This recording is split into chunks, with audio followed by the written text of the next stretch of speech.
quel est le conseil SEO à retenir si vous ne deviez en avoir qu'un seul? Ce serait tout simplement, de mettre au propre, et de vous préoccuper vraiment du SEO technique.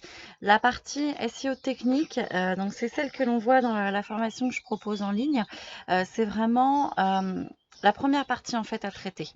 Heu, c'est vraiment c'est la carcasse en fait, technique au niveau référencement naturel de votre site internet et c'est la première chose que va regarder Google, quand ces robots vont venir sur votre site. C'est ce qui va, le SEO technique, c'est ce qui va lui permettre, de bien analyser chacune de vos pages, de comprendre quel est l'objectif de la page et de voir ensuite comment lui va pouvoir la classer par rapport à tout un ensemble, de critères bien évidemment.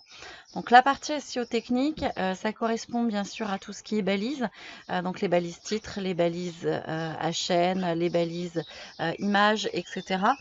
Mais ça inclut également, d'autres paramètres, comme le maillage interne, donc les différents liens entre chacune de vos pages. Ça va inclure également la vitesse de chargement, ça va inclure, le côté responsive, donc accessibilité, sur tout support, de votre site web et cetera. Donc il y a vraiment tout un ensemble de critères, techniques qui sont pris en compte par Google pour pouvoir analyser au mieux votre site internet. Donc s'il ne devait y avoir vraiment qu'un seul conseil à retenir, ce serait celui-ci.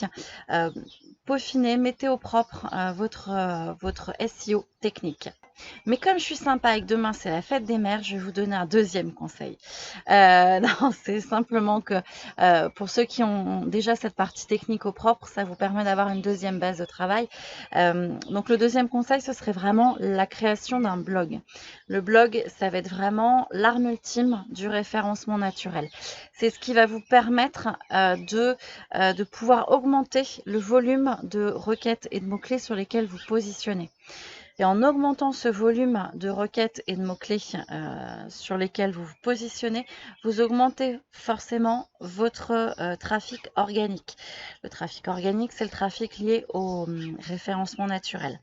Alors bien évidemment, il y a tout un choix, toute une stratégie à faire, au niveau des mots-clés justement et des requêtes sur, lesquelles vous positionnez. Mais voilà, c'est vraiment le blog va vous permettre, d'augmenter ce volume de trafic et ce qui est quand même important.